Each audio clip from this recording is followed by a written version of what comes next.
एक शांतिपूर्ण घास के मैदान में ग्रेसी नाम की एक दयालु बकरी रहती थी। ग्रेसी अपने दयालु स्वभाव के लिए दूर दूर तक जानी जाती थी।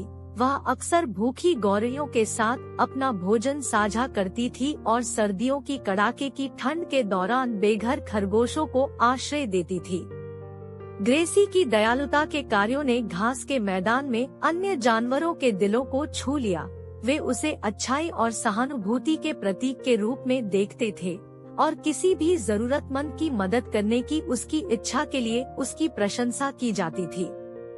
एक गर्मियों में गिलहरियों के एक परिवार ने घास के मैदान का दौरा किया, जिन्होंने तूफान के कारण अपना घर खो दिया था, जिससे उनका पेट टूट गया था। गिलहरियां अपनी घनी पूंछों और चमकती आँखों के साथ अपनी व्यथा कथा लेकर ग्रेसी के पास पहुंची। उनके पास रहने के लिए कोई जगह नहीं थी और वे रात में घास के मैदान में छिपे खतरों से डरते थे। बिना किसी हिचकिचाहट के ग्रेसी ने गिलहरियों को अपने आरामदायक आश्रय का एक कोना दिया और अपना भोजन साझा किया। गिलहरियां बहुत आभारी थी और जल्दी ही घास के मैदान में अन्य जानवरों से दोस्ती कर ली। वे एक साथ खेलते थे, कहानियां और हंसी मजाक करते थे और घास का मैदान एक आनंदमय स्थान बन गया।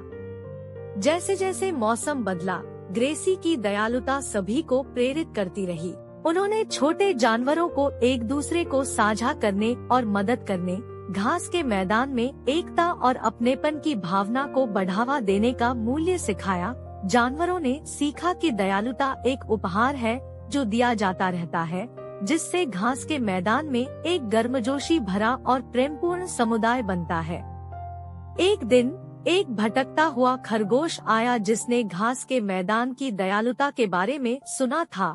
वह खोई हुई और अकेली महसूस करते हुए लंबे समय से यात्रा कर रही थी। जब वह ग्रेसी और अन्य जानवरों से मिली तो उसका खुले दिल से स्वागत किया गया और उसे एक नया परिवार मिला। उदाहरण के तौर पर ग्रेसी के दयालु हृदय के साथ घास का मैदान न केवल जानवरों के लिए बल्कि जरूरतमंद लोगों के लिए भी स्वर्ग बन गया। उन्होंने यात्रियों, खोई हुई आत्माओं और शरण की आवश्यकता वाले किसी भी व्यक्ति के प्रति अपनी दयालुता बढ़ाई। करुणा और एकता के स्थान के रूप में घास के मैदान की प्रतिष्ठा दूर दूर तक फैली हुई है। एक दयालु बकरी के रूप में ग्रेसी की विरासत जीवित रही और घास का मैदान दयालुता की शक्ति और अपनेपन की भावना के प्रमाण के रूप में विकसित हुआ। यह उस अच्छाई का प्रतीक बन गया जिसे तब प्राप्त किया जा सकता है जब दयालु आत्माओं का एक समूह सद्भाव में एक साथ आता है।